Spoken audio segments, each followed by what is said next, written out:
Un adolescent américain s'est fait remarquer lundi dernier sur la place Tiananmen à Pékin. Jonathan Lee a fait appel aux dirigeants chinois pour qu'ils aident à bâtir une forêt de paix entre la Corée du Nord et la Corée du Sud.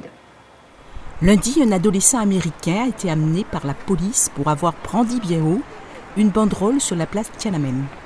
Il faisait appel aux dirigeants chinois pour les aider à créer une forêt de paix dans la zone démilitarisée entre la Corée du Sud et du Nord.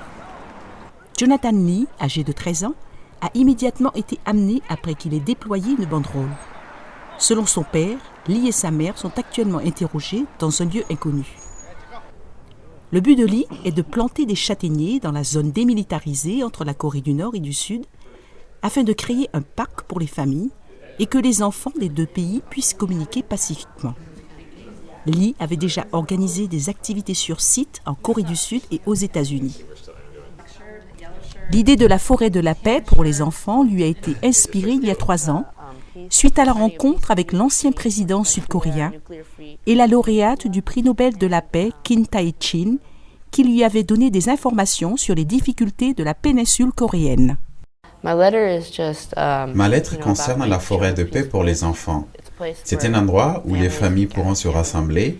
Je veux qu'elle soit plantée le long de la DMZ, parce que, comme vous le savez, la Corée est divisée depuis 60 ans. Et je veux que les familles puissent se réunir et se rencontrer de nouveau. Ma lettre parle également de la paix entre les deux Corées. Lee dit que tout le monde peut contribuer à atteindre cet objectif. Je dois dire que peu importe la grandeur, la petitesse, l'âge, ça n'a aucune importance, vous savez. Nous pouvons tous contribuer.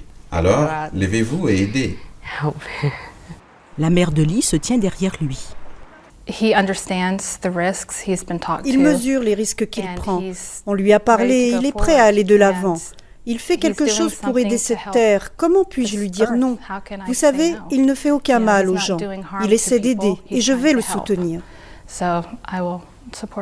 La Corée du Nord et la Corée du Sud sont toujours politiquement en guerre depuis que leur conflit s'est terminé par une trêve en 1950-53 et non par un traité de paix.